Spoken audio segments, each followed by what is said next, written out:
c'est l'œuvre du Seigneur.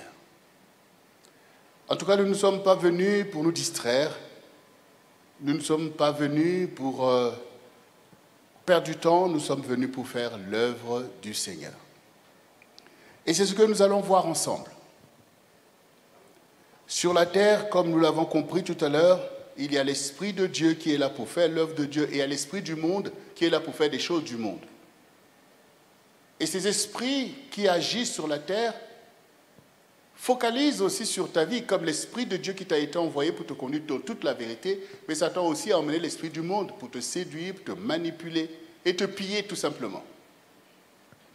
Parce que le royaume de Satan prospère par le pillage. Et il vient piller les héritiers. Quand tu n'as rien, tu regardes les héritiers, tu dis comment je peux les piller pour que moi je sois fort à leur place. C'est comme ça que Satan agit. Parce qu'il ne crée rien, mais il pille sur la terre. Et il pille, vous voyez ce qu'il avait dit à Jésus, quand il dit adore-moi et je te donne toutes ces richesses et ces royaumes, parce qu'ils me l'ont donné. Et oui, Adam et Ève se sont trompés en écoutant le serpent et en livré toute la richesse que Dieu leur avait donnée à cet esprit qui a emmené le commerce, qui a emmené toutes les choses que nous voyons dans le monde, toutes les choses viles, où la corruption est descendue sur la terre. Mais au milieu de ça, notre Dieu ne nous a pas oubliés. Au milieu de ça, notre Dieu travaille.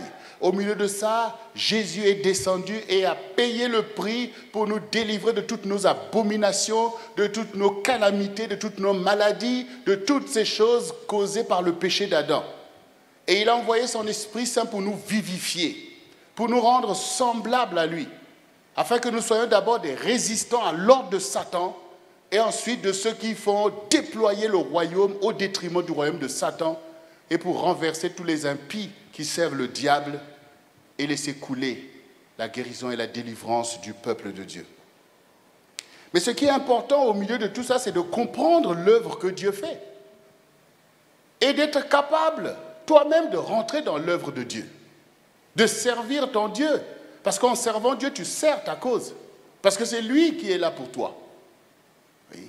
C'est lui qui est là pour toi. C'est comme si tu es en train de te noyer et quelqu'un vient pour t'aider.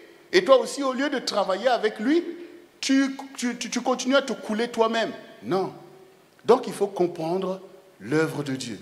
C'est pour ça que tout à l'heure, je vous disais que nous, on n'est pas venus ici pour perdre du temps. Nous sommes venus pour faire l'œuvre de Dieu. Et ça nous intéresse de faire l'œuvre de Dieu.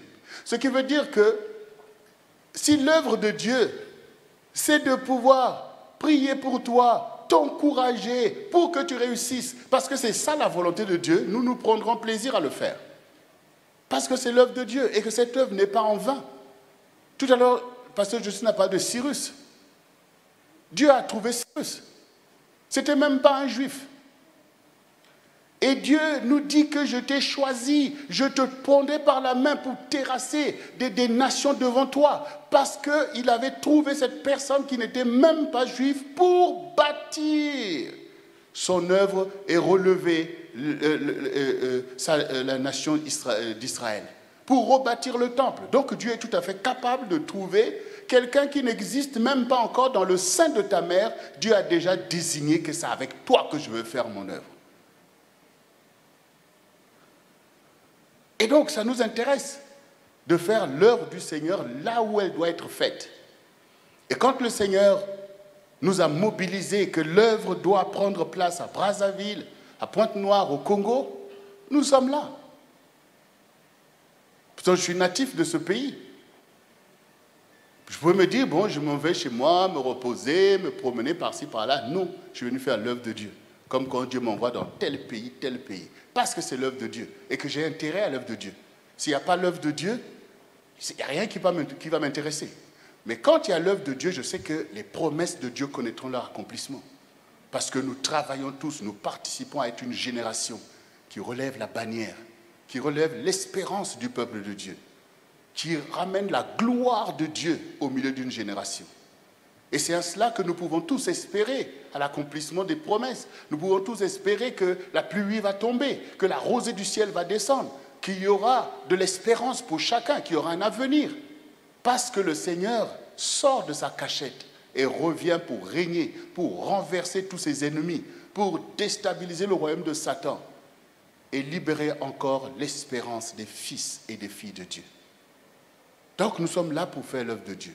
Mais comme disait mon épouse, il faut que vous ayez des clés qui vont vous permettre non seulement de vous émanciper vous-même, mais d'avoir la joie demain d'être des serviteurs et des servants de Dieu.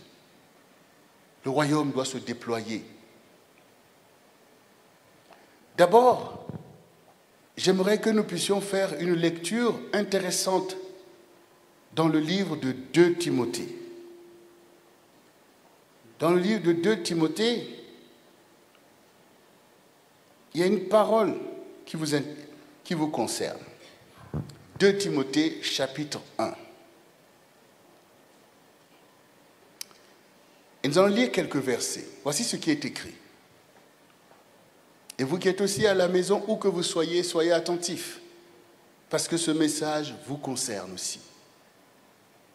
Paul, apôtre de Jésus-Christ, par la volonté de Dieu, pour annoncer la promesse de la vie qui est en Jésus-Christ à Timothée, mon enfant bien-aimé, que la grâce, la miséricorde et la paix te soient données de la part de Dieu le Père et de Jésus-Christ, notre Seigneur.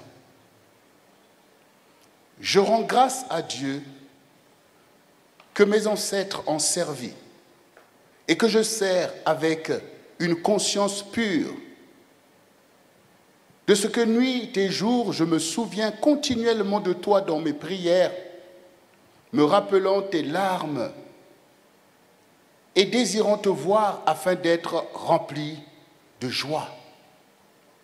Gardant le souvenir de la foi sincère qui est en toi, qui habita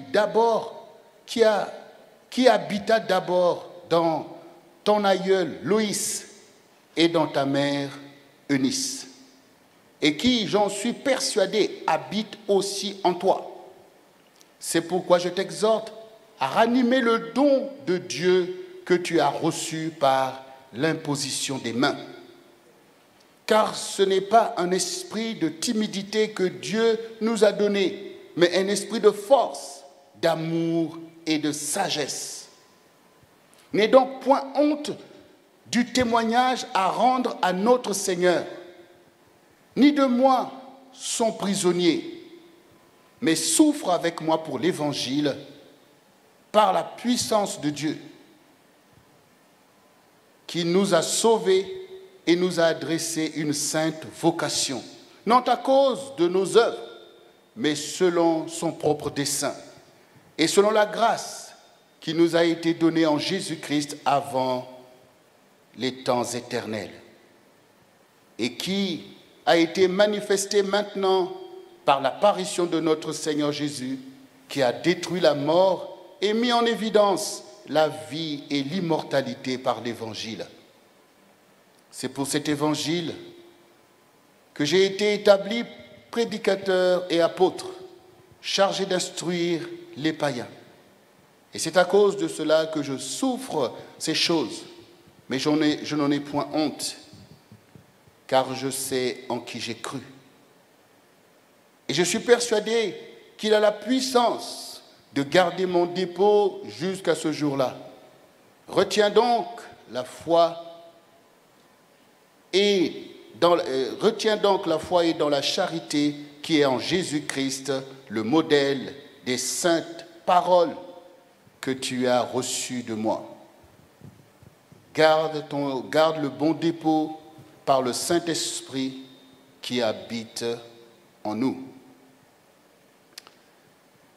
Ce témoignage est très fort. D'abord, nous connaissons tous l'apôtre Paul.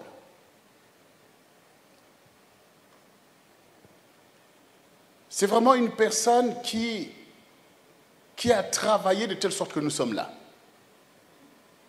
Donc c'est un apôtre fort par la grâce de Dieu. Mais dans ce passage, nous voyons en fait comment il focalise sur un de ses disciples, Timothée. Il en avait plusieurs. Et il cite même beaucoup de ses disciples qui étaient des vrais mauvais exemples. Comme quand vous allez lire toujours dans 2 Timothée, au chapitre 3, vous verrez qu'il cite les Hyménée, les Alexandre, qui sont des vrais mauvais exemples. Mais là, Timothée, c'est son fils chéri, son fils bien-aimé. Pourquoi? Parce qu'il a détecté, en fait, la puissance de la foi qui était en Timothée. Et tout à l'heure, nous avons entendu comment Pasteur Jocelyne a insisté sur l'importance de la foi qui doit être investie en Dieu.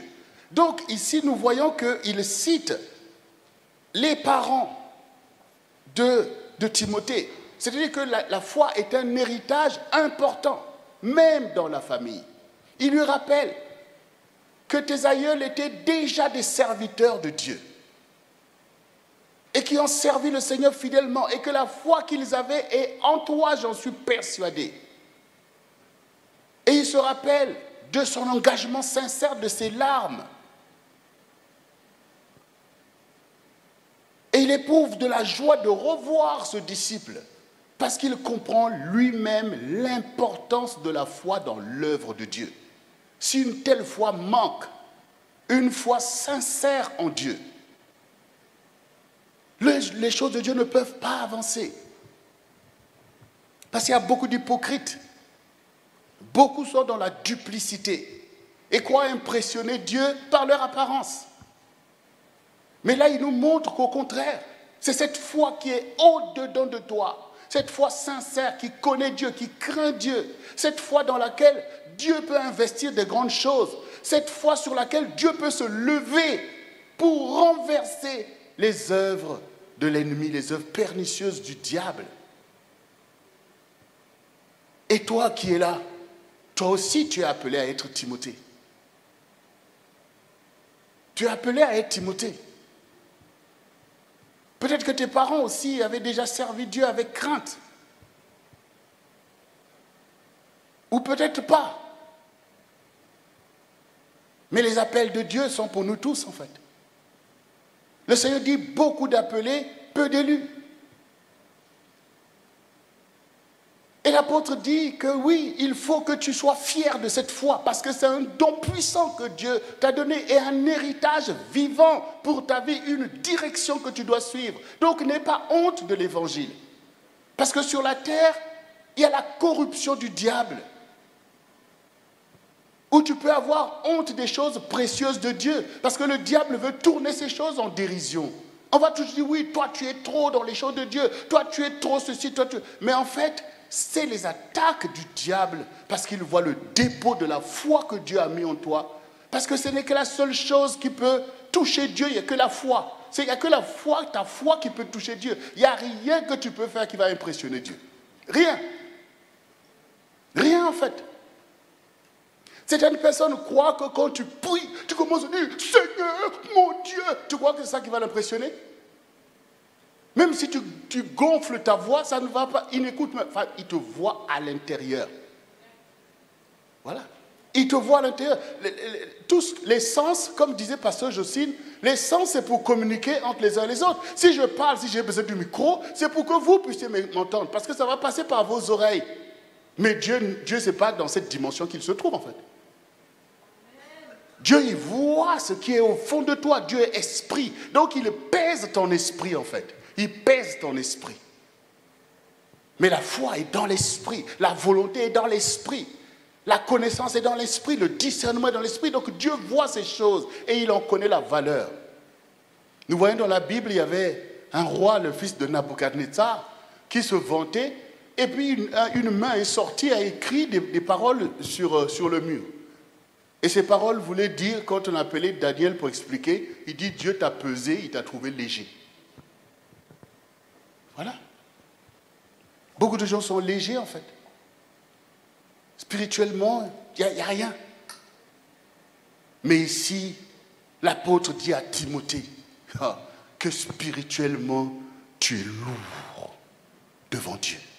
Parce que tu as un héritage fort de la foi. Parce qu'il y a une vraie foi en toi. Et Timothée est devenu vraiment le disciple de l'apôtre Paul. Il a investi en lui parce qu'il Il faut être capable de recevoir l'investissement qu'on veut mettre en vous. Ce n'est pas tout le monde, en fait, qui a cette disposition. Il faut avoir la disposition pour recevoir, parce que Dieu est quelqu'un qui investit pour que le monde soit impacté par la richesse de ce que Dieu met en toi. Et ici, cet exemple de Timothée doit nous parler tous.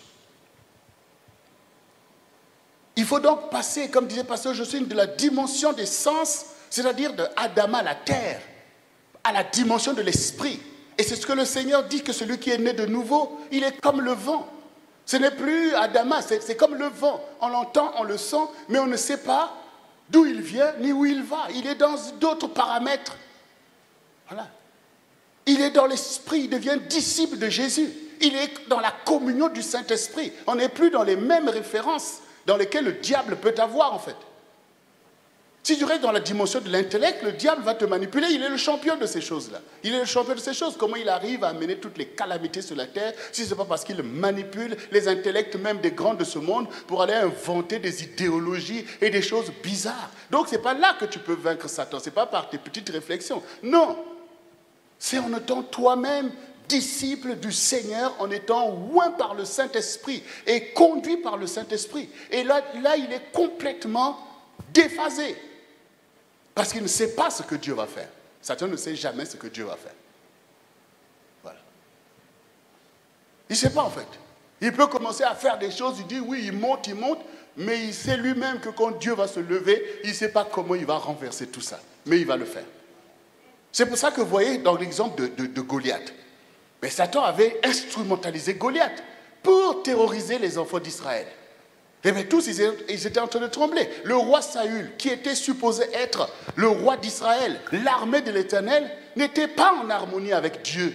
Il était complètement dans la désobéissance. Et donc, il a commencé à trembler devant Goliath, en fait.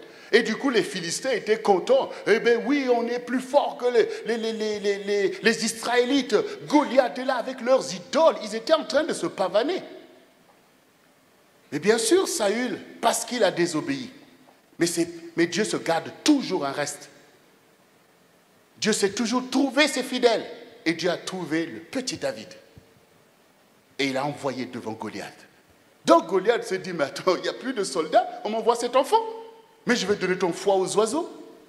Mais l'enfant lui a dit, tu viens contre moi avec la lance et le javelot. Mais moi je viens avec le nom de l'Éternel. Et je veux te couper la tête. C'est ce que disait Pasteur Joseph tout à l'heure, tu dois posséder ta foi. Tu dois croire que ce que tu déclares va arriver. David a dit, je veux te couper la tête à un géant qui était peut-être, je ne sais pas, 10 fois plus grand que lui. Il dit, je veux te couper la tête. Et il croit parce qu'il vient avec cette foi et cette crainte de Dieu, cette gloire de Dieu qu'il animait, que je vais te couper la tête. Et nous savons la suite. Nous savons la suite. Dieu n'est pas impressionné par des muscles, par je ne sais pas quoi. Mais il est touché par la foi de quelqu'un. La foi qui honore le Seigneur. La foi qui désire la justice de Dieu. La foi qui est là pour que l'Église puisse avancer. Comme Timothée. Donc ne dis pas que je suis un enfant, je suis petit. Et le Seigneur te dira la même chose qu'il a dit à Jérémie. Ne dis pas je suis un enfant. Car avant que je t'eusse formé dans le sein de ta mère, je te connaissais. Et avant que tu sois sorti de son sein, je t'avais consacré prophète des nations. Ne les crains pas. Je serai avec toi pour te délivrer. Oui. La foi fait de toi un géant, même si tu es adolescent, même si tu es jeune. Parce que la Bible dit clairement que Jésus est le consommateur de ta foi. Ça veut dire que quand le Seigneur, il descend, comme nous le prions, il descend, il cherche la foi et il consomme cette foi. C'est-à-dire qu'il en fait une œuvre. Il fait de toi un instrument parce que tu as la foi. Si tu n'as pas cette foi, il ne peut pas t'utiliser. Voilà. Donc c'est important de posséder ta foi, de travailler ta foi, de t'appuyer sur ta foi, d'exercer ta foi tous les jours dans la prière, dans l'engagement. Tu expérimentes des choses pour voir, ah, j'ai réussi à renverser telle chose par la foi. J'ai réussi à accéder à tel palier par la foi. J'ai réussi, donc c'est ton outil de travail. La foi. Et quand vous lisez les évangiles, Jésus a insisté sur la foi. C'est pour montrer à ses disciples que c'est par la foi que vous allez y arriver. Et que votre foi doit être travaillée pour devenir cette ferme assurance des choses qu'on espère. Tu espères les choses. Où est la foi ferme pour les atteindre? Et comment tu démontres au milieu de ta consécration que tu es déjà victorieux par la foi? Comment tu honores la foi que Dieu t'a donnée? Comment tu élèves cette foi comme une bannière pour la gloire du Seigneur? Seule cette foi peut te délivrer de la frayeur qui est dans le monde, de la confusion qui est dans le monde. Parce que l'ennemi veut menacer. Les impies sont là pour vouloir te menacer.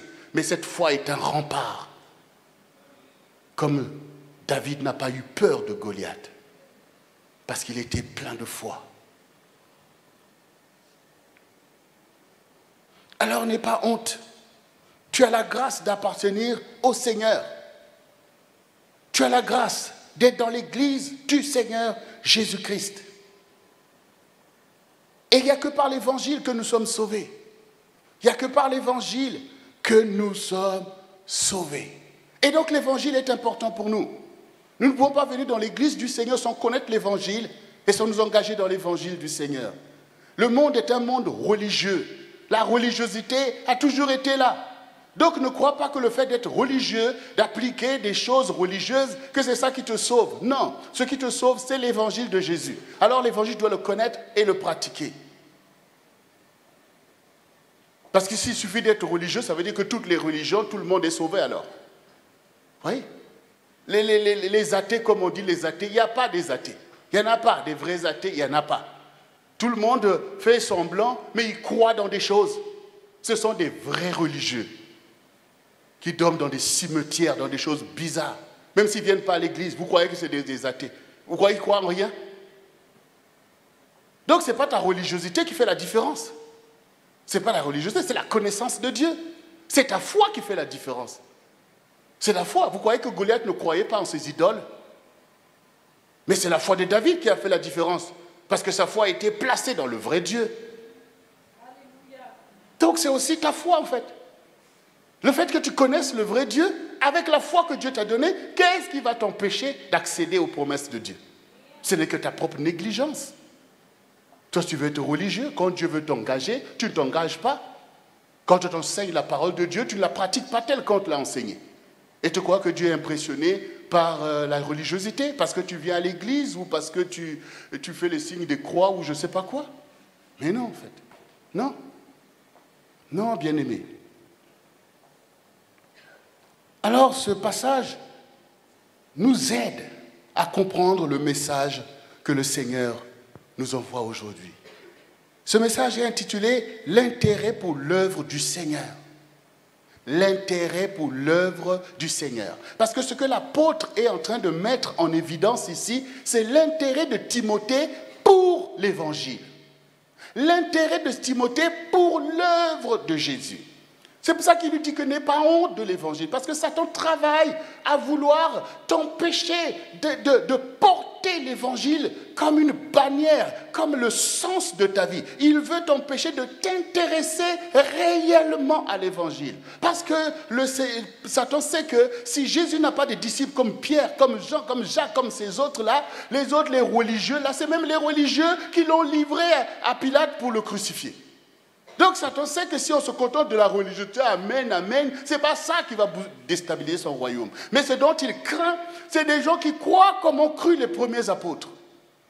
Au point où ils se sont intéressés au Seigneur, ils ont même délaissé les choses qui étaient importantes pour eux, leur maison, la pêche. Pierre a dit, il a laissé le filet avec plein de poissons, il dit, je veux suivre Jésus. Parce qu'il avait compris que Jésus était plus grand que le don, que les miracles qu'il était capable de faire. Il avait compris. Il a compris que Dieu est plus grand, que Jésus est plus grand que toutes les choses qu'il fait. Qu'il faut d'abord s'intéresser à lui. Il faut s'intéresser à la source. Il faut revenir dans la gloire de Dieu. Donc il a dit, regardez, et les poissons, moi je veux suivre cet homme. Combien de gens Jésus a guéri et même ressuscité? Mais combien sont devenus ses disciples?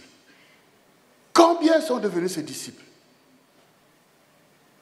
Combien sont devenus ses disciples? Et aujourd'hui, c'est encore ça. Plein de gens peut-être dans les églises. Mais combien sont les disciples de Jésus? Parce que la Bible dit clairement que tout disciple accompli sera comme son maître. Et la vie d'un disciple, c'est faire la volonté de son maître. Or, pour beaucoup d'entre nous, on fait un Dieu à notre image. Dieu est notre serviteur et non pas nous son serviteur. On renverse les choses. Parce que le diable vient te mettre de l'égocentrisme. Or, le Seigneur dit, si quelqu'un veut être mon disciple, qu'il renonce à lui-même.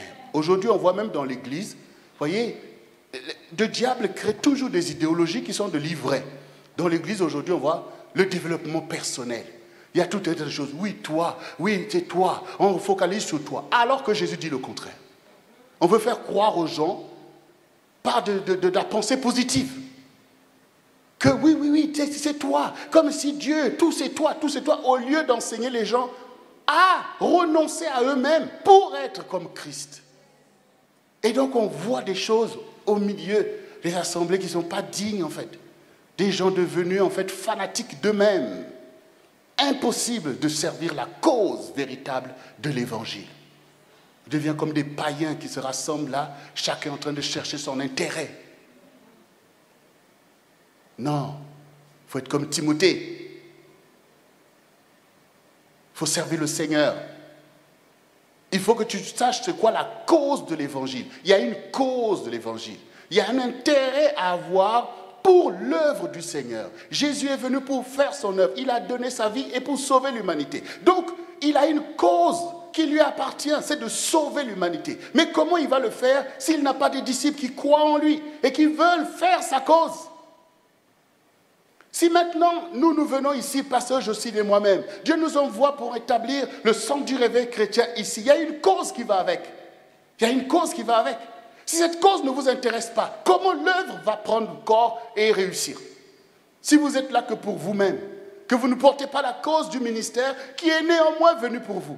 C'est comme ça que quand Jésus a enseigné à ces gens qui avaient mangé le pain qu'il a multiplié, qu'il a dit, vous devez manger mon corps et boire mon sang, ils ont dit, mais attends, comment il peut dire des paroles comme ça? Il a un démon. Et tous ces gens-là qui ont vu même sa gloire, ils l'ont abandonné. Et il ne restait que les 12. Il dit, mais vous ne partez pas? Il dit, mais où irons-nous? Toi, tu as des paroles de la vie éternelle. On ne comprend pas tout, mais ce que tu dis là, ça vient de Dieu. Donc, on va rester. Et si ces gens-là n'avaient pas fait ce choix, est-ce que nous serions là aujourd'hui? Alors, il faut réaliser en fait. Il faut réaliser. Il ne faut pas suivre la foule là comme je ne sais pas quoi. Mais médite sur toi-même. C'est la grâce que Dieu t'a fait de comprendre les choses. Et de t'attacher à un héritage fort pour que tu sois béni, toi et ta maison. Et Jésus était là au milieu des enfants d'Israël, voulait les sauver des calamités qui arrivaient certainement sur eux. Et il a pleuré sur Jérusalem. Il dit, si seulement tu savais les choses de ta paix. Mais maintenant ces choses te sont cachées. Jérusalem qui lapide les prophètes qui te sont envoyés. Voici ta maison te sera laissée déserte. Vous ne me verrez plus. Jusqu'à ce que vous sachiez dire, béni soit celui qui vient au nom du Seigneur. Et nous savons ce qui est arrivé plus tard. Le pays a été détruit. Tout le monde en déportation. Et pourtant, ces gens ont résisté au Seigneur. Pourtant, ils ont vu la gloire de Dieu. Mais ils n'ont pas voulu changer. Ils étaient là dans leur tradition, croyant que les traditions vont te sauver. Ils étaient là, ils n'ont pas écouté la parole qui a été déclarée. Et le Seigneur nous avertit à nous tous aussi. Quand le Fils de l'homme reviendra, trouvera-t-il la foi sur la terre? C'est ça qu'il a dit. Il y en sera encore comme du temps de Noé, où cette génération n'a pas voulu écouter et le déluge est venu les a emportés tous. Donc nous devons faire attention. Comment vous devenez un disciple de Jésus? C'est en comprenant l'intérêt de son œuvre. Qu'est-ce que Jésus est venu faire? Il est venu pour ceci, pour cela, sauver les âmes, appeler les âmes au salut, emmener les gens à la repentance. Donc tu as compris son œuvre. Et maintenant il faut s'intéresser. Parce que quand tu vas t'intéresser à son œuvre, tu deviens aussitôt son disciple. Voilà. Parce que le maître est venu pour faire ça. Et donc quand tu le fais, donc forcément tu es son disciple. D'ailleurs, il y a un proverbe que nos parents disent ici. Il dit que celui avec qui on mange le serpent, on le verra pendant qu'on coupe le bois. Vous savez, dans les époques, ce sont les hommes qui en mangent. Hein? Enfin ici. Donc ça veut dire que quand tu vois quelqu'un, qu'on a tué un serpent, ah ben, quand tu vois quelqu'un qui va couper le bois pour faire le feu, c'est que lui aussi il en mange. Parce que celui qui n'en mange pas, ça ne l'intéresse pas. D'aller couper du bois pour les serpents, enfin des trucs comme ça. Donc c'est un exemple pour vous faire comprendre que il y a des gens à qui l'évangile n'intéresse pas. Ils sont peut-être intéressés que vous puissiez prier pour eux, avoir un petit quelque chose, mais ils ne sont pas intéressés à la place de l'évangile. Ils ne sont pas intéressés au déploiement de l'évangile. Ils ne sont pas intéressés à la cause de Christ, ils sont intéressés à eux-mêmes. Comme les gens qui venaient suivre Jésus, guéris-moi, tout ça, ils ne sont pas tous devenus ses disciples. Et dans l'église, il y a plein de gens comme ça. C'est triste. C'est triste parce que tu passes à côté de quelque chose d'important. Et regardez ce que l'apôtre ici vient de dire à Timothée. Tes aïeuls, Loïs et ta mère, Eunice, ils ont servi Dieu et que ce qui était en eux est en toi. Est-ce que tu sais que toi qui es là, même si tes parents n'ont pas servi Dieu, mais si tu prends au sérieux la grâce que Dieu te fait de connaître l'évangile, de devenir quelqu'un d'important, des générations après toi seront bénies par ta consécration. On est là pour changer l'histoire. On est là pour changer l'histoire. On est là en fait. Comprenons ce qu'il y a d'important dans l'Église. C'est de comprendre l'Évangile et de porter la cause de l'Évangile. Donc, retiens aujourd'hui que ce qui importe, c'est l'intérêt pour Dieu. C'est l'intérêt pour l'œuvre de Dieu. Ce qui importe, c'est l'intérêt pour l'Église. Cet intérêt, je dois le manifester comme tu t'intéresses à des choses. Vous voyez, il y a des gens qui s'intéressent tellement à des choses. Certains, bon, comme aujourd'hui par exemple, il y en a beaucoup qui s'intéressent au foot. Ils sont prêts à tout pour ces choses. Donc on sait c'est quoi s'intéresser à quelque chose. On est là passionné pour ces choses. On est capable de tout investir dedans. Donc on sait c'est quoi l'intérêt. Eh bien le Dieu cherche l'intérêt pour son évangile. Il cherche l'intérêt pour son œuvre. Le Seigneur cherche l'intérêt pour l'Église. Et l'Église ce sont des gens. Ce sont des causes. Le Seigneur dit les plus forts soutiennent les plus faibles. Il y a tellement de gens faibles qui ont besoin des gens pour les soutenir. Quand tu ne t'intéresses pas à ces choses, tu n'es pas dans la cause de l'évangile. Chacun pour soi en fait. Les gens périssent, ça n'intéresse personne. On est là chacun pour faire son numéro. Mais ce n'est pas ça Timothée. Ce n'est pas ça Élisée. Ce n'est pas ça Esther. Il faut que tu comprennes. Parce que la loi déclare déjà, tu aimeras l'Éternel, ton Dieu, de tout ton cœur, de toute ton âme, de toute ta force. Voilà, c'est ça la vraie foi. C'est parce qu'on aime le Seigneur. De tout ton cœur, pas un cœur partagé.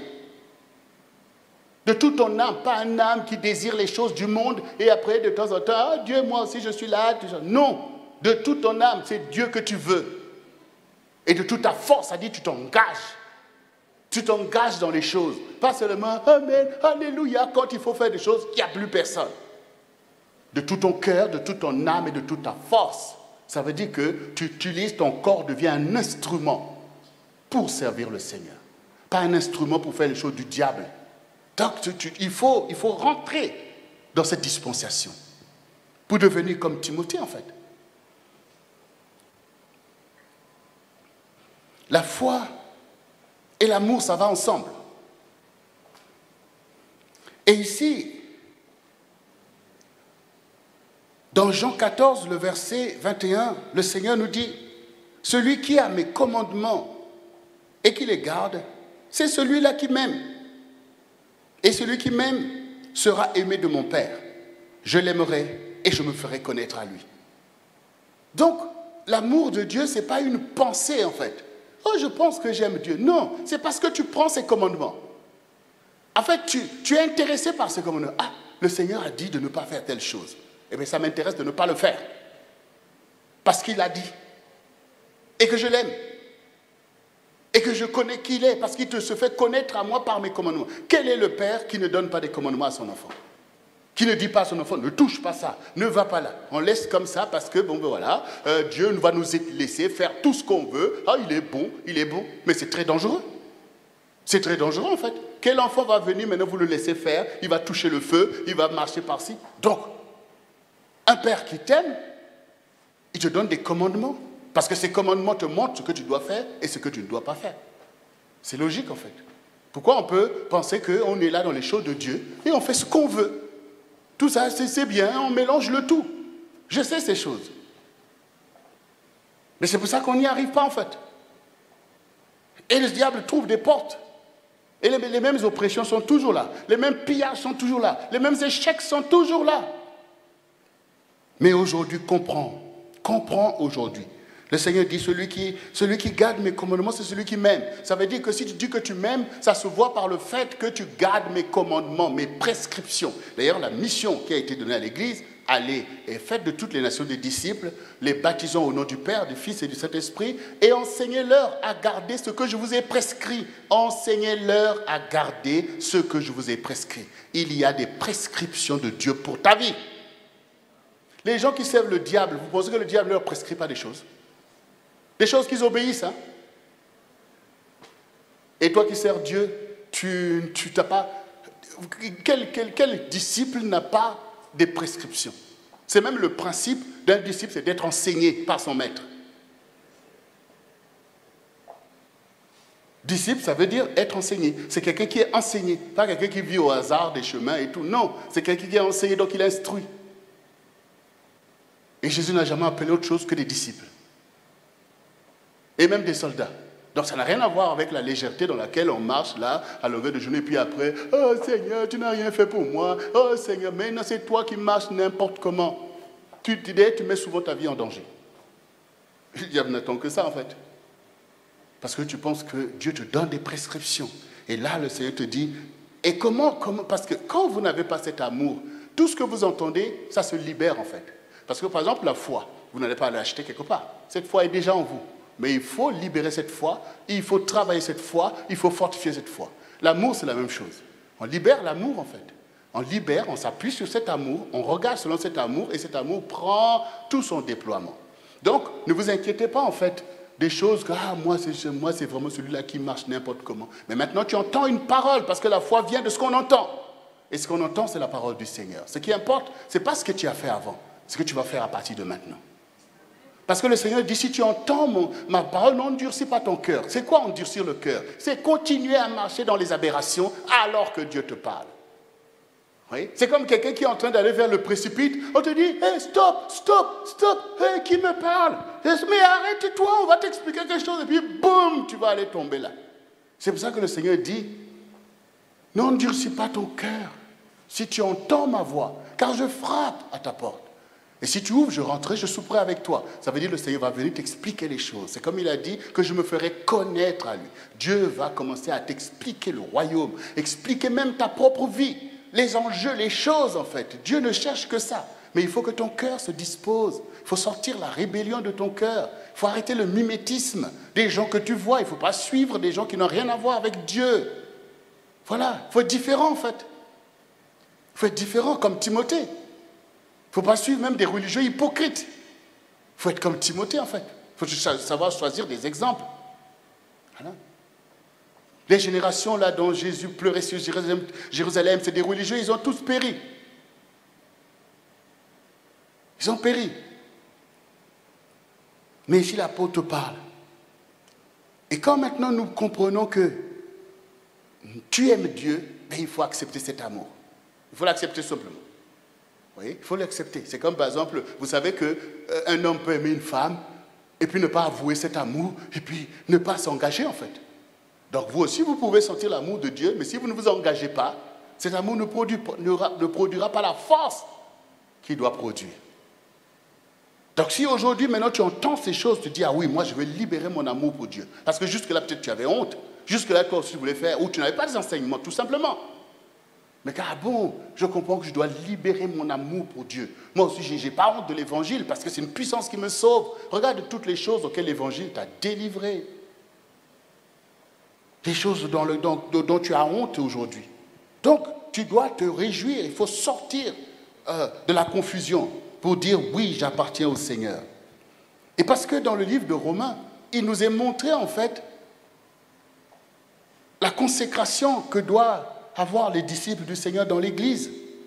L'apôtre dit dans Romains 12, du verset 1 et 2, « Je vous exhorte donc, frères, par les compassions de Dieu, à offrir vos corps comme un sacrifice vivant, saint, agréable à Dieu, ce qui sera pour vous un culte raisonnable. » Le culte raisonnable, c'est le sacrifice en Dieu au quotidien. Ne croyez pas que vous pouvez vivre du lundi au samedi n'importe comment et venir ici croire que vous allez impressionner Dieu. Tu ne peux impressionner un homme qui peut te dire « Ah, celui-là, il est saint. à la façon dont il prie, la façon dont il chante, la façon dont il joue la musique, la façon dont il adore, la façon dont il lève les mains, qu'il sert dans l'équipe. C'est vraiment fort. L'homme peut penser ça, mais pas Dieu. Pas Dieu. Il voit comment tu négliges sa cause, en fait. Il voit comment tu ne fais jamais référence à lui, ni à sa parole. Il voit comment l'ennemi te manipule. Donc tu ne pourras pas l'impressionner. Voilà. Mais quelqu'un qui craint Dieu dans ses voies, qui dit non, je ne veux pas faire ça pour ne pas attrister le Seigneur. Ah non, je ne veux pas suivre cette voie. Même si la personne arrive ici, et même s'assoit là tout simplement, à cause de cette personne-là, la gloire de Dieu éclate dans ce lieu. La gloire de Dieu éclate. Parce que ta vie est un sacrifice vivant. C'est un sacrifice en fait. Ta vie est un sacrifice et Dieu prend plaisir. Vous savez, je vais vous dire une chose. Dans un royaume, ce qui compte, c'est le bon plaisir du roi. Ce qui compte, c'est ça. Regardez, même ici, nous sommes là en train de bâtir une œuvre. Et ne vous inquiétez pas, l'œuvre est en train d'être bâtie. Ne vous inquiétez pas. Hein. Mais cette œuvre ne va pas être bâtie à cause de la force du pasteur David ou pasteur Jocelyne, à cause de je ne sais pas quoi, le talent de je ne sais pas qui, ni de l'argent. Cette œuvre va être bâtie par le bon vouloir du Seigneur. Parce que le Seigneur le veut.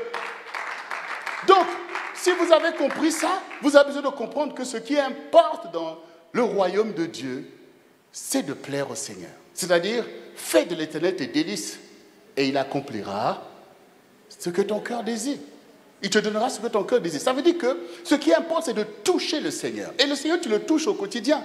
Moi, quand je vois tout à l'heure, j'étais là, je louais, j'adorais, parce que oui, les enfants ont chanté, mais moi, je les regarde, en fait. Moi, je les regarde, je les vois là et tout, et ça me fait plaisir, parce que je vois ces jeunes là et tout, je vois qu'il y a un potentiel pour bâtir cette œuvre. Voilà. Donc je regarde, c'est comme Dieu regarde. Quand Dieu a regardé David, il n'a pas dit que oh, David, ce n'est qu'un petit. Il a pris plaisir en lui. Toi aussi, je veux t'encourager à savoir que tous les efforts que tu fais au quotidien, que personne ne voit, Dieu le voit et ça lui fait plaisir. Ça lui fait plaisir en fait. Peut-être que l'ennemi s'acharne contre toi, comme il s'acharnait aussi contre David. Mais Dieu prend plaisir en toi. Il dit, Satan, tu n'y arriveras pas avec celui-là. Parce qu'il m'appartient et j'ai préparé des grandes choses à faire avec lui. Il faut le savoir, c'est au quotidien. Pendant que quelqu'un ne te voit pas, c'est là que tu crains Dieu. C'est là que tu te souviens de l'enseignement. C'est là qu'au quotidien, tu fais ton petit effort. Mais ce petit effort-là deviendra quelque chose de fort dans l'histoire et dans ta génération. Oui, il faut connaître la vérité. Il faut connaître la vérité. Et au quotidien, Dieu commence à te parler. Tu as des songes, tu as des visions. Quand tu fais quelque chose qui n'est pas bon, Dieu te reprend. Et à cela, tu reconnais que Dieu me voit. Et il est intéressé à moi. Voilà. Et il faut donc marcher avec Dieu. Quand je suis là avec mon épouse, vous voyez que nous sommes là comme une seule personne. Mais ça commence comment? Ça commence par sentir de l'amour, par s'engager et se joindre ensemble, partager la même cause. Et à deux, on devient comme une armée. Avec le Seigneur, c'est la même chose. C'est la même chose. On avance avec Dieu. On rentre en communion avec lui. On commence à s'intéresser et Dieu commence à te responsabiliser. Dieu commence à... Donc tu sais que tu marches avec ton Dieu. Et je peux te dire que tu n'es pas n'importe qui dans l'histoire de ton temps. Parce que tu marches avec le Seigneur. Parce que tu t'intéresses à sa cause. Vous croyez que quand maintenant le Seigneur est là dans le ciel, qu'est-ce qui l'intéresse là, maintenant même, qu'il est là sur son trône? Ce qui l'intéresse, c'est de voir la situation de son peuple, de voir comment les âmes sont détruites, de voir toutes les manigances. Donc c'est ça qui l'intéresse. Et vous croyez qu'il reste les bras croisés? Il fait des projets pour renverser le règne de l'ennemi. Et comment il va le faire? Il va motiver les disciples. Fais telle chose, avance ici, tiens-toi comme ça. Et il emmène sa gloire. Il manifeste sa gloire en fait. Cette œuvre dont nous parlons, que nous allons bâtir ici, le centre du réveil chrétien. Mais je ne sais pas si vous vous intéressez vraiment au CRC pour aller voir c'est quoi le CRC et ce qui se fait en fait. Parce qu'il ne faut pas être là à faire des choses comme ça, il faut s'instruire. Il faut regarder en fait. Donc, vous nous voyez, nous étions à la Martinique le week-end dernier. On est arrivé à Paris le mercredi et on est venu ici. Mais quand vous regardez, il faut voir ce qui se passe. Nous étions là-bas, on a fait tout simplement un festival là-bas à la Martinique. On a fait un festival, parce que ça fait 2 ans qu'on n'avait pas pu le faire à cause de la pandémie. On a fait le festival, dans des challenges pas possibles. Mais quand maintenant Total Praise, quand on a démarré le festival, que Total Praise a commencé à chanter avec le chant Hallelujah, Glory and Salvation, là, que vous entendez là, la gloire de Dieu qui est descendue à ça, le public était sidéré, était subjugué, il s'est passé des choses, des gens, tout le monde dit on n'a jamais vu ça. Il faut s'en rendre compte en fait, il faut le réaliser. Il faut le réaliser. C'est pour ça que vous, les enfants Total Praise, quand vous voyez vos bien-aimés que vous connaissez là, qui se font l'histoire, on était là avec Kiera et notre fille Olivia qui a chanté un chant avec Kiera, même les gens ont dit non, elle était plus que l'américaine. Mais ces choses ont commencé comment? C'est la même œuvre dans laquelle vous êtes. Et il faut être fidèle, il faut comprendre ces choses. Parce qu'on s'engage dans des choses qui mènent quelque part. Et on les comprend, c'est pour ça qu'on s'applique avec sérieux. Il n'y a rien de gratuit. Dieu nous donne, mais nous, la part de s'engager, d'être sérieux, ça implique aux disciples. Il faut le réaliser en fait, parce que c'est la même œuvre et la même onction. Elle doit trouver des disciples, des gens qui comprennent que le temps est venu de monter. Parce qu'on ne s'engage pas pour rien en fait. On ne prie pas le Seigneur pour rien. Voilà. Donc quand les choses sont là, il faut s'intéresser, il faut s'engager. Parce que nous tous, on est là. Nous, quand on était là, des personnes, comme moi je suis arrivé à Paris. Quand je suis arrivé à Paris, il y avait des gens qui chantaient du gospel, qui étaient là. Nous là, on essayait de commencer dans les choses, il y en a même qui se moquaient de nous. Mais il y avait quelqu'un qui était là, un grand guitariste, enfin un grand pianiste, qui était à Paris, qui est maintenant à la Martinique. Quand il est là, il a vu ça à la fin. Il est venu nous saluer. Alors, comment ça va? Et il était là en train de nous dire, mais vraiment, je vois le progrès, je vois ce que vous avez fait. Et je veux vraiment être avec vous. Oui, attends que c'était les mêmes qui nous regardaient là. Mais nous, on savait en qui on avait cru. Et on savait qu'on était sérieux avec le Seigneur. Et aujourd'hui, des choses que nous faisons en France, jamais fait en France. Même les Américains, ils viennent, ils sont totalement étonnés et subjugués. Ne jouez pas avec le Seigneur, en fait. Il faut être sérieux avec le Seigneur, avec l'Esprit de Dieu, qui vous fait des promesses et qu'il est capable d'accomplir. Il faut être régulier dans l'engagement et dans l'effort. Il faut être sérieux, parce que l'œuvre de Dieu, c'est sérieux. Et Dieu fera des prodiges avec vous. Parce que c'est une onction, en fait. Dieu sait ce qu'il a ordonné. Il y a plein de choses qui se font, plein de choses, des gens qui font même des choses que Dieu ne leur a pas demandé. Si vous engagez avec eux dans ces choses, vous verrez vous-même la confusion. Mais quand vous êtes sûr que cette chose-là, c'est Dieu qui l'a engagée parce que vous en avez les preuves, là, vous pouvez vous engager. Vous pouvez vous engager, en fait. Parce que vous voyez ce que cette œuvre fait. C'est le même ministère. C'est le même. Il ne faut pas penser que c'est là-bas, c'est parce que c'est à Paris que ça prend une telle dimension. Oh, c'est parce qu'à la Caraïbe que ça prend une dimension. C'est la même œuvre. Si vous la mettez en pratique, vous verrez les mêmes choses. On n'est pas dans la duplicité. C'est à vous de comprendre. Quand vous allez dans des écoles ou des universités que vous savez être des bonnes universités, parce que vous savez que ça a formé des élites, quand vous allez là-bas, que vous êtes sérieux, vous serez vous-même des élites. Parce que vous connaissez l'enseignement qui est donné. Mais je vous dis toutes ces choses parce que ces choses ne sont pas naturelles. Parce que dans le naturel de l'homme, on veut la facilité, on est dans la fainéantise et dans toutes ces choses. Donc ce sont des choix, ce sont des options. Ce sont des engagements qu'on prend pour sa propre vie et pour la vie des autres. Parce que le Seigneur dit, armez-vous de la pensée de souffrir. Pourquoi? Parce qu'on est là pour atteindre un objectif. Le diable travaille dans l'esprit du monde à vouloir tenir les gens la tête sous l'eau. Pour continuer à vous piller, vous tenir toujours dans des dimensions inférieures. Mais un disciple s'engage avec la foi que Dieu lui a donnée. Pour dire, oui, moi Dieu m'appelle là. Et au quotidien, tu produis ton effort, tu es sérieux dans les choses, tu es sérieux. Et ton Dieu ouvre ton chemin. On a entendu là qu'il brise les verrous de fer, de bronze, il casse les portes devant toi. Parce qu'il sait que celui-là, avec lui, je peux aller loin. Nous tous, on a grandi ici dans l'église. Parfois, on allait, on ne savait même pas de quoi on parlait. Qui a déjà compris que l'église, c'est même plus qu'une université, où tu viens pour apprendre les choses de Dieu et les choses de la vie. On croit qu'on arrive là, alléluia, amen, et puis on reste là. Mais ce n'est pas l'église que Jésus a instituée, en fait. Ce n'est pas ça, en fait. On est là pour être des disciples comme ceux qui ont marché avant nous. Des gens qui ont la responsabilité de déployer le royaume de Dieu dans leur génération. Ça implique plus de sérieux, en fait. Plus de sérieux. Et quand tu apprends les choses de Dieu, tu peux tout faire dans les sciences, dans tout ce que tu veux à l'école et tout. Quand tu connais les choses de Dieu, tu vas réussir toutes ces choses. Parce que c'est Dieu qui donne la science et l'intelligence. On a pris les choses de Dieu au rabais. Voilà, les choses de Dieu, c'est comme on a vu. Non, c'est comme tu lis dans la parole. Et vous êtes une génération qui sait lire, en fait. Parce qu'on est en train de regarder, comme a dit Pasteur Jocelyne, les réalités qui t'entourent. Non, tu dois lire la parole pour que ta foi puisse s'appliquer dans les bons principes. Faites les choix, en fait.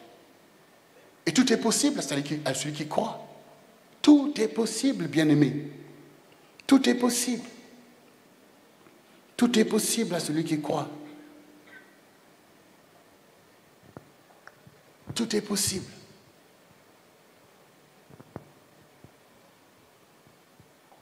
Donc il est temps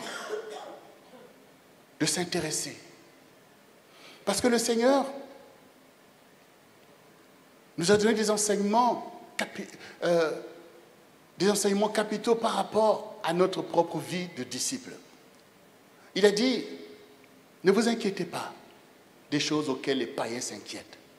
Le manger, le vêtir, le logement. Parce que ça, c'est l'envoûtement de maman. C'est comme ça que maman envoûte les païens, les impies. C'est-à-dire que tout pour le manger, le vêtir, le logement, on est prêt à tout. Parce que le diable emmène en fait l'esprit de la nécessité. Tu es pris dans la nécessité. Qu'est-ce que je veux manger? Tout ça, tu es là. Et toute ta vie est dedans. Comme si tu as été créé pour manger. Ou pour porter un vêtement. Ou pour dormir quelque part. Non, tu as été créé pour des choses plus grandes que celles-là. Tu as été créé pour connaître Dieu. Et pour le servir. Tu as été créé pour aimer ton prochain comme toi-même. Voilà. Et le diable veut nous faire esclaves du manger, du vêtir. Toute ta vie est dedans, en fait. Dieu, tout ça. Mais le Seigneur a dit non, mais vous, cherchez premièrement le royaume et la justice de Dieu, et tout le reste vous sera donné. Car votre Dieu sait de quoi vous avez besoin. C'est ça, en fait. Donc Dieu sait ce que tu as besoin. Tu as besoin de manger pour avoir la force d'avancer. Vous voyez, ce n'est pas le contraire. C'est pas le contraire. C'est pas le contraire. Quand vous avez une voiture, vous allez à la pompe. Mais la voiture n'a pas été créée pour de l'essence. C'est l'essence qui a été créée pour que la voiture aille loin, en fait. Mais la voiture va vous emmener à Pointe-Noire. Même si on met de l'essence, mais ce n'est pas pour l'essence. L'essence, c'est un moyen pour aller plus loin. Donc la nourriture, c'est la même chose. C'est parce que tu veux aller loin que tu as besoin de manger pour poursuivre ton objectif. Mais ton objectif, ce n'est pas la nourriture. Sinon, c'est une noyade. C'est une confusion. Donc, ne laissez pas le diable vous accaparer au point où vous n'avez pas de l'intérêt pour les choses de Dieu. Vous n'avez pas le temps pour le Seigneur, vous n'avez pas le temps de méditer, vous n'avez pas le temps d'avancer avec le Seigneur. C'est vivre une vie de païen comme les animaux aussi, ils mangent, ils dorment quelque part. Mais Dieu t'a donné son esprit en fait. Vous voyez, Dieu t'a donné son esprit. Donc intéressez-vous aux choses de l'esprit, intéressez-vous au royaume dont vous êtes vous-même les citoyens. Quand tu vas quitter ce monde, tu vas aller où? Si tu ne t'intéresses pas au royaume de Dieu là maintenant, tu vas aller où? Tu peux aller dans un pays auquel tu ne t'intéresses pas? Donc c'est maintenant que tu dois manifester ta citoyenneté du royaume par l'intérêt que tu portes aux choses du Seigneur, puisque c'est ton roi. Donc je m'intéresse à sa parole, à sa volonté, à ce qu'il me dit. Et je peux vous dire que si nous, en tant que disciples du Seigneur, on s'intéresse à ce que Dieu dit, le monde même va changer. Le monde va changer. Quand vous regardez même au milieu des enfants de Dieu, même dans les familles chrétiennes, les choses sont compliquées parce qu'on marche comme des païens en fait. Les mêmes disputes, les mêmes histoires, les esprits de célibat, enfin toutes les choses, l'impudicité, parce qu'on n'obéit pas à la volonté de Dieu. Et on aboutit à quel résultat? La catastrophe. On aboutit à la catastrophe. Mais les choses que Dieu nous dit, c'est pour notre intérêt. Et je vous ai souvent dit ici, quand le Seigneur dit « l'homme quittera son père et sa mère et s'attachera à sa femme », les deux deviennent une seule chair. Est-ce que ce n'est pas pour notre intérêt? Est-ce que ce n'est pas pour l'intérêt de l'homme et de la femme? Quand maintenant on préfère marcher dans l'impudicité, c'est quoi que ça cause comme conséquence? C'est des dégâts, c'est des blessures, c'est des avortements, toutes sortes de choses qui créent le chaos, même au milieu des enfants de Dieu. Et dans le monde, les païens se pavanent de ces choses. Le diable leur fait comprendre que, oh oui, tu es un champion, tu as toutes les femmes. Mais ça mène où? Ça mène où quand on passe ton temps à tenir des gens comme des esclaves pour tes plaisirs, pour toutes ces choses? Mais ça mène où ces choses? Ça mène où? C'est ça la réalité. Donc n'imitez pas ces gens. Mais toi, imite le Seigneur. Imite les saints qui ont marché avant toi. Vis une vie qui soit à la gloire de Dieu. Parce qu'on se dit, aime ton prochain comme toi-même. Si tu aimes une femme, pourquoi tu ne t'engages pas avec elle, puisque tu l'aimes? Et si les gens s'engageaient, est-ce que le peuple de Dieu ne serait pas plus fort? Vous croyez que ces sœurs qui sont là, elles ne méritent pas que quelqu'un les honore? Et les familles se fondent sur quoi? Toutes les familles sont éclatées. Et nous, on est là, amen, amen. Il faut rebâtir. Parce que le Seigneur dit, vous rebâtirez sur d'anciennes ruines. Il ne faut pas poursuivre les mêmes dégâts que tes parents ont subis. Toi aussi, tu continues. Non, une génération doit se lever pour dire stop à l'œuvre du diable. Nous voulons faire l'œuvre du Seigneur. Nous voulons aimer le Seigneur et aimer notre prochain comme nous-mêmes. Marcher dans les voies du Seigneur, sortir de l'impudicité, de la colère et de toutes ces choses abominables qui sont le royaume du diable. Nous voulons être une église qui craint le Seigneur. Et l'ordre revient. L'ordre revient. Dieu est un Dieu d'ordre. Il n'y a que Satan qui prospère dans le désordre. Et le désordre, c'est dans les pensées, dans les actions. Ce qui se passe la nuit, c'est du désordre qui profite au royaume du diable. Et Dieu se cache d'une telle génération. Mais quand maintenant les saints se lèvent et invoquent, dit Seigneur, viens à notre secours. Chacun se recadre. Et on commence à marcher le jour et non la nuit. Et faire des choses qui sont à la gloire de Dieu. Et je veux dire que quand l'homme se lève et s'attache à sa femme, c'est la gloire de Dieu. Et tu peux le faire. Le diable va te tenir la tête sous l'eau. Il faut sortir de toutes ces choses. Il faut sortir, parce que comme dit Paul, je sers Dieu avec une conscience pure, ou beaucoup ont une conscience chargée. Tu as même du mal à te regarder toi-même dans le miroir. Mais il faut sortir, parce que les chaînes, ça se brise à un moment. Il ne faut pas périr. Regardez même l'enfant prodigue, qui allait faire du n'importe quoi un jour, il s'est dit non, ce que je fais là, c'est indigne. Chez mon père, ce n'est pas comme ça. Je vais me repentir. Je vais aller le voir pour dire, Père, j'ai péché contre le ciel et contre toi. Donc, à un moment donné, on arrête, en fait. À un moment donné, on arrête. On dit, Satan, arrière. Et tu reviens vers ton Dieu. Tu t'humilies. Il faut s'humilier. Il faut s'humilier. Parce que le Seigneur sait qu'il est venu pour nous sauver. Dieu n'est pas en train de te condamner par des choses que tu as faites. Mais Dieu est désolé que tu n'acceptes pas la solution de Dieu pour toi, en fait. Tu risques de périr au milieu de tes péchés. Et c'est ça qui est la désolation. Dieu a trouvé un sauveur pour toi, le sauveur veut te sauver, tu ne veux pas être sauvé. C'est comme les gens du monde, les impies, ils périssent à cause de l'orgueil. Et à cause de l'orgueil, regardez vous-même l'homme qu'on appelait Zachée. Zachée, c'était une sorte de douanier, quelqu'un qui était un accapareur. Il volait les choses qui ne lui appartenaient pas et tout ça. Et quand il a entendu parler de Jésus, lui aussi s'est intéressé à Jésus. Vous voyez l'intérêt. C'est important de s'intéresser aux bonnes choses. Et il s'est dit, ah, mais c'est Jésus-là que j'entends ces choses, je vois plein de religieux là, bizarres, mais lui, il est différent, il est ceci, j'aimerais le voir. Et il est allé monter sur ce sycomore pour voir le Seigneur. Et quand Jésus est passé, il dit à quelqu'un qui s'intéresse à moi. Il a dit que quelqu'un s'intéresse à moi, il s'est levé, il dit, Zachée, descends, je vais rentrer dans ta maison. Vous voyez, c'était un pécheur, un accapareur, mais il s'est intéressé à la cause, il s'est intéressé à Dieu, il s'est intéressé, il a vu que lui, il était différent, il a quelque chose à résonner en lui, la foi a résonné, et le Seigneur l'a vu. Toi aussi, si tu t'intéresses au Seigneur, si tu veux l'approche de Dieu, Dieu va le voir et il va t'aider. Mais pour ça, il faut renoncer à l'orgueil.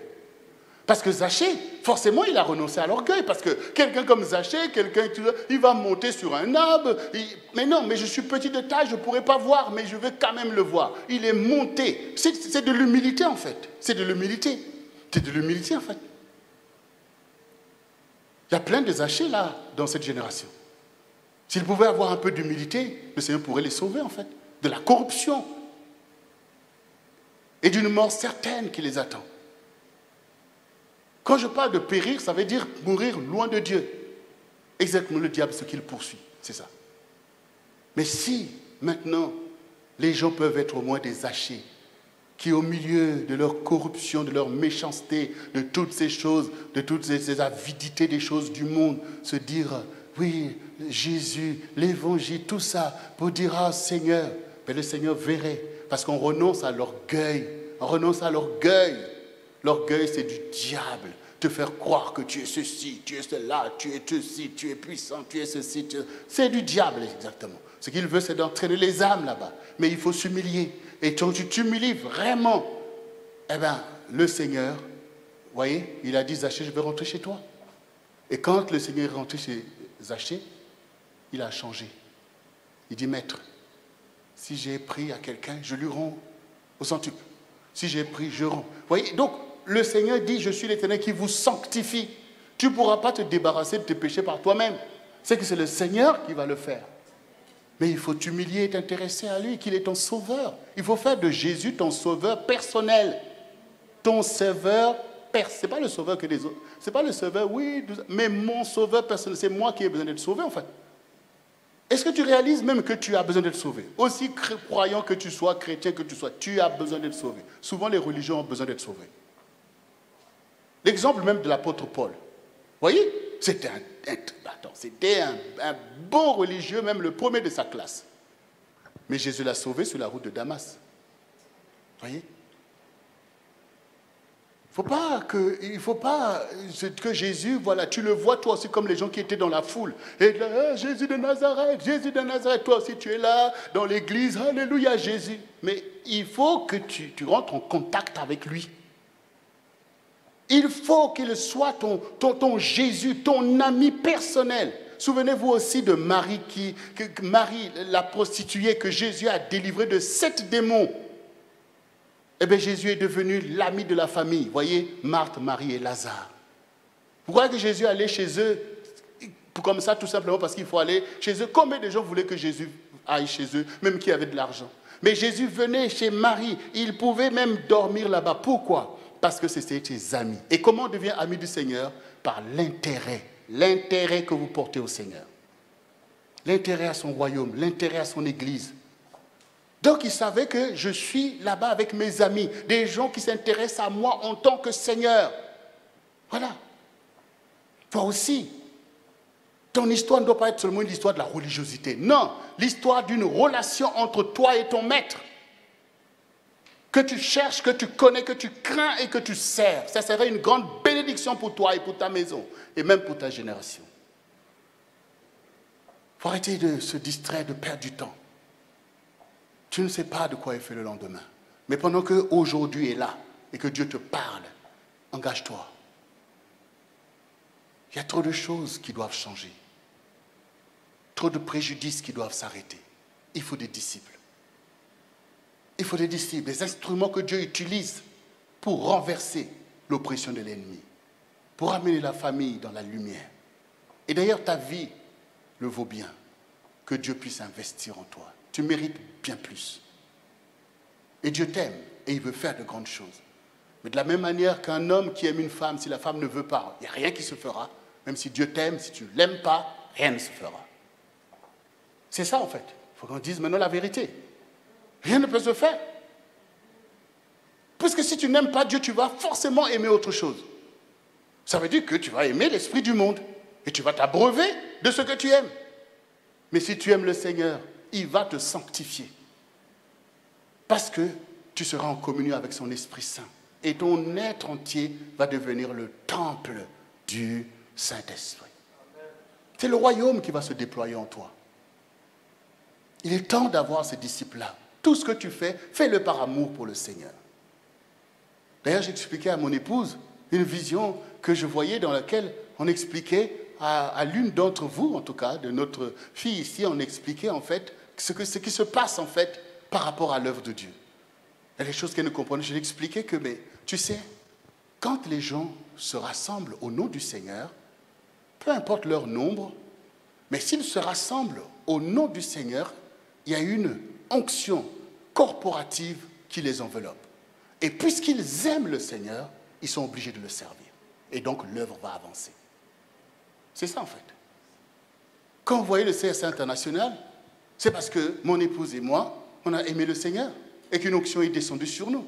et les bien-aimés qui ont eu la bonne sensibilité, qui ont compris, qui se sont joints à nous, c'est ce qui a permis que cette onction corporative se déploie et déploie l'œuvre. Et c'est la même onction qui veut se poser ici, avec des personnes qui, avec nous, unies au nom du Seigneur, sont remplies de l'amour pour Dieu et qu'on est obligé de faire l'œuvre du Seigneur.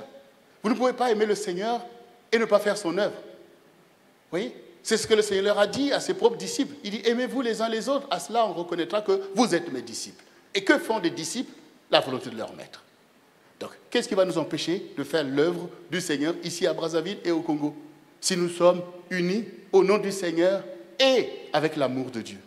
Parce que la réalité, les challenges, parce que quand on vous parle de l'intérêt, c'est qu'il y a des challenges qui sont attachés à une cause, à une œuvre. Il y a un prix à payer. Et quand vous vous intéressez, vous êtes prêt à payer le prix. Vous êtes prêt à payer le prix. Quand j'ai aimé Jocelyne, je n'ai pas dit, oh, elle est là-bas, la Caraïbe, les Antillais et tout. J'étais prêt à payer le prix. Donc toi aussi, quand tu aimes le Seigneur, le prix qui te sera demandé, la provision qui est demandée pour faire l'œuvre de Dieu, mais en fait, cette provision, c'est l'amour, en fait. La provision pour faire l'œuvre de Dieu, c'est l'amour. Ce n'est pas l'argent, c'est l'amour. Parce que l'argent sortira de l'amour que nous portons au Seigneur. C'est ça. Mais si l'amour manque, il n'y a rien qui pourra se faire. Il n'y a rien. Parce que les challenges sont là. Si c'était aussi facile, tout le monde allait le faire. Donc, il y a des challenges, en fait. Il y a des challenges pour bâtir une œuvre. Il y a un prix qui est l'engagement. Mais ça, c'est l'amour qui te permet de faire ça. Parce que tout est possible quand on est rempli d'amour. Voilà. Quand on a l'amour, on ne compte pas, en fait. Il y a beaucoup de choses aujourd'hui qui peuvent vous... Vous voyez, quand on est... Et l'église, c'est exactement comme à l'école. On est tous... Vous croyez que c'est tous qui étaient dans la même classe que toi, qui sont arrivés à avoir des diplômes, des bacs et tout. Il y en a beaucoup qui se sont restés disqualifiés parce qu'ils n'ont pas eu la provision pour étudier les maths, étudier ceci. Ils ont trouvé que c'était trop compliqué pour eux. Ben, dans les choses de Dieu aussi, il y en a beaucoup qui trouvent que ce que Jésus dit, c'est compliqué. Ah, je ne peux pas faire ci, je ne peux pas jeûner, je ne peux pas prier, je ne peux pas faire ceci. Même sur la question, par exemple, des dîmes, qui sont en fait une loi, une prescription du Seigneur pour la bénédiction de son peuple, mais il y a beaucoup qui sont calés à cause de ça. Calés à cause de ça. Calés. Ton argent, c'est que le diable qui en profite. Tu finances tes péchés, mais pour participer à l'œuvre de Dieu dont toi-même tu as besoin, c'est l'amour pour le Seigneur, pour son œuvre. Tu serais même content que ton œuvre, que ton argent aussi, de payer ma dîme ou de mettre tout ce qu'on a pour l'avancement de l'œuvre. Mais frère, on est là pour chercher les moyens pour que l'œuvre de Dieu avance. On voit que c'est dans ça qu'il faut investir. Mais maintenant, si nous venons ici pour te faire croire que tu restes dans ta pensée, ne fais rien, surtout dans le domaine des finances, ne fais rien, tu resteras toujours pillé par le diable, tu n'arriveras à rien. Parce qu'il ne faut pas se leurrer, je vous dis. Pour Dieu, Dieu ne fait exception de personne. Les lois sont les mêmes pour tout le monde. Ce que tu investis, c'est ce que tu récoltes. Voilà. C'est passé où? Dieu est un Dieu d'alliance. 40 jours, là, tu ne manges pas et tout. Mais quand tu arrives sur le domaine des finances, Seigneur ne touche pas. Voyez? Vous voyez? Non, c'est le même zèle que tu dois mettre dans tous les domaines. Quand vous voyez on bâtit une maison, il y a des piliers, il y a des poteaux. Si un poteau manque, la maison peut s'effondrer. Ayez le souci de bien bâtir votre vie spirituelle, d'être vrai avec le Seigneur dans tous les domaines. Parce que quand Jésus dit « je suis le maître de l'or et de l'argent », c'est pour te faire comprendre que c'est moi qui règne et c'est Dieu qui peut livrer même tes biens au diable parce que tu ne veux pas ses prescriptions. Vous voyez, il faut de l'ordre et c'est pour ça que je dis que nous sommes venus pour faire l'œuvre du Seigneur. Nous-mêmes, moi-même, j'ai appris ces choses. Parfois même à mes détriments, parce qu'on était là, on allait à l'église, on ne sait même pas si on nous enseignait ces choses, mais bon, voilà, mais peu importe, c'est déjà à toi d'être attentif. On était allé à l'école, on sait lire, non? Pourquoi on n'a pas lu?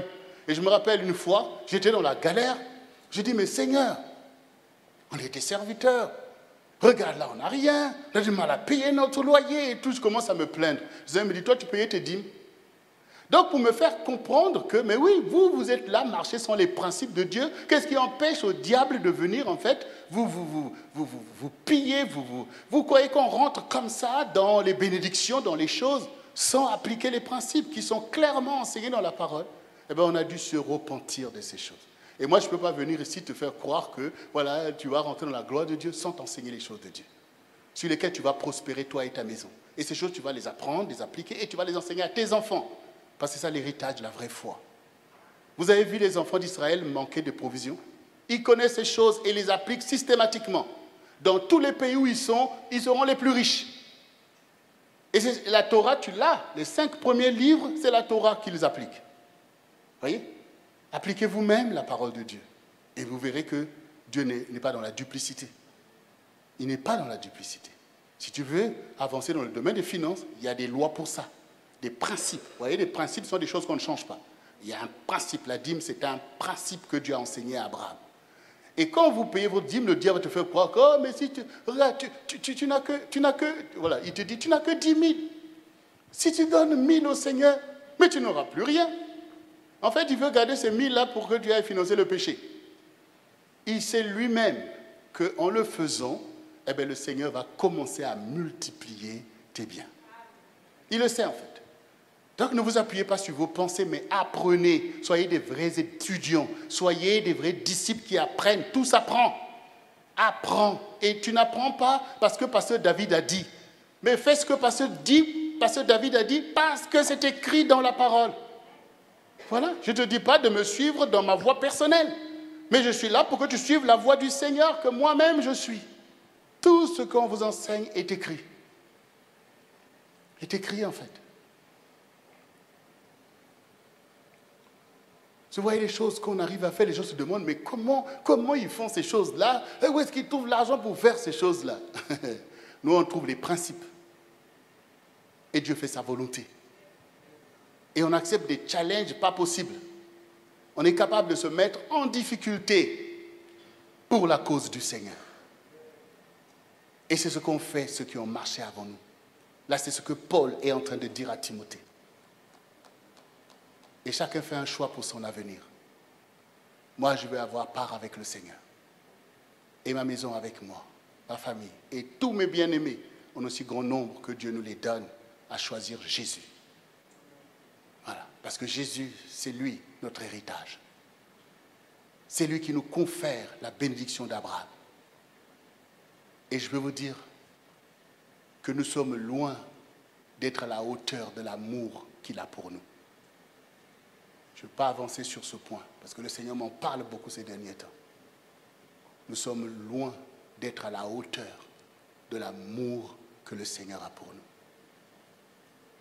Mais il appartient à la fiancée de s'élever dans cet amour. Voilà. Il appartient à chacun d'entre nous d'aspirer à cet amour, d'être en fusion avec le Seigneur. C'est ta part en fait. C'est ta part. Ta part d'aimer le Seigneur. Ça, il ne faut pas laisser qui que ce soit t'empêcher d'aimer le Seigneur. Et il n'y a pas de limite à ce que cet amour peut produire. Comme David a aimé le Seigneur lui a témoigné, l'homme selon le cœur de Dieu. Toi aussi, tu peux être sur le cœur de Dieu. Et je ne néglige pas beaucoup parmi vous qui aiment vraiment le Seigneur. Hein. Et Dieu le voit. Et vous êtes forcément une bénédiction pour l'Église. Parce que cet amour, Dieu va en faire quelque chose. Cet amour, Dieu va en faire quelque chose. Alors, bien-aimé, tu as entendu le message du Seigneur. L'intérêt pour l'œuvre du Seigneur. C'est ce que tu dois manifester. C'est ce que tu dois accepter. Sois intéressé à l'œuvre du Seigneur. Implique-toi dans l'œuvre. Laisse l'amour de l'œuvre de Dieu grandir en toi. Parce que si cet amour manque, l'évangile ne va pas avancer de la bonne manière. Il y aura beaucoup de bruit, beaucoup de manifestations religieuses. Mais la puissance de l'évangile qui change vraiment, qui glorifie le Seigneur et crée le bonheur du peuple de Dieu et sauve beaucoup d'âmes et libère la joie des élus, ne sera pas manifestée pour notre génération. Mais si tu laisses au contraire cet amour te remplir et devenir quelqu'un qui s'intéresse au royaume, ça veut dire que dans tes choix, tu vois si ce choix fait avancer le royaume ou pas. Tu vois si ce choix, est-ce que ce que je fais, mes bien-aimés pourront l'imiter et être à la gloire de Dieu. Donc, quand tu choisis, choisis selon l'intérêt du royaume. Et si tu fais quelque chose que tu vois que c'est intéressant pour le royaume, mais fais-le. Fais-le en fait. Pour des choses même simples. Si tu es un homme, tu sais que tu es en âge de te marier, de courir les copines, et que maintenant tu t'engages à aller voir les parents de la personne que tu aimes pour la fiancer, pour la marier, tu sais que c'est pour la gloire du royaume, tu sais que c'est pour le Seigneur que tu le fais. Et donc quelqu'un d'autre va t'imiter, et c'est comme ça, aime ton prochain, c'est qu'on doit s'imiter, mais on imite des bons exemples. Il faut se donner un exemple. Il faut se donner un exemple. Ne dis pas que moi je ne suis rien, parce que c'est ton intérêt du royaume qui te donne de la valeur. Dieu te voit. Et ta vie peut apporter beaucoup. Comme la vie de David a sauvé Israël. De la débâcle. Ta vie, elle n'est pas différente des autres vies que Dieu a créées.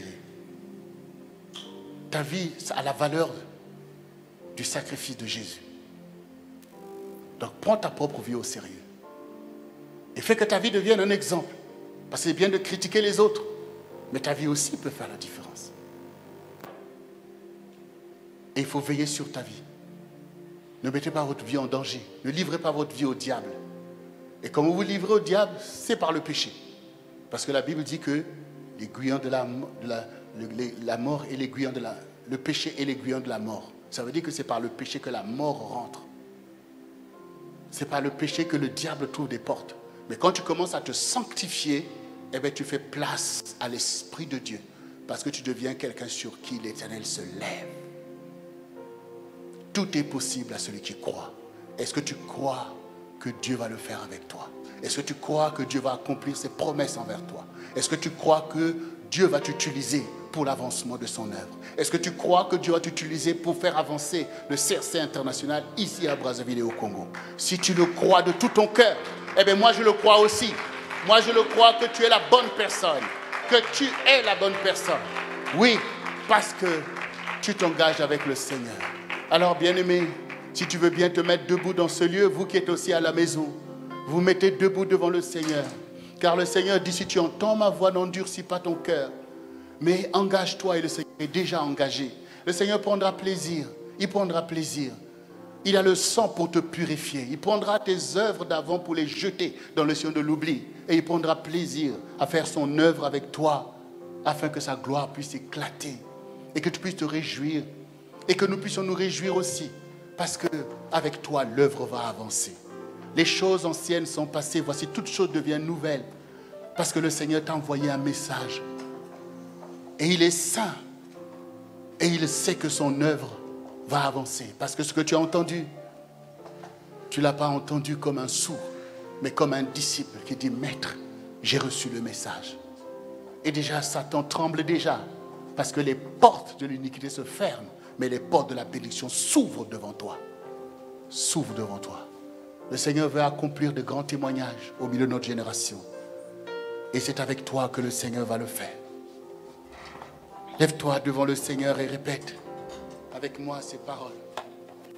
Gloire au Seigneur. Gloire au Seigneur notre Dieu. Alléluia.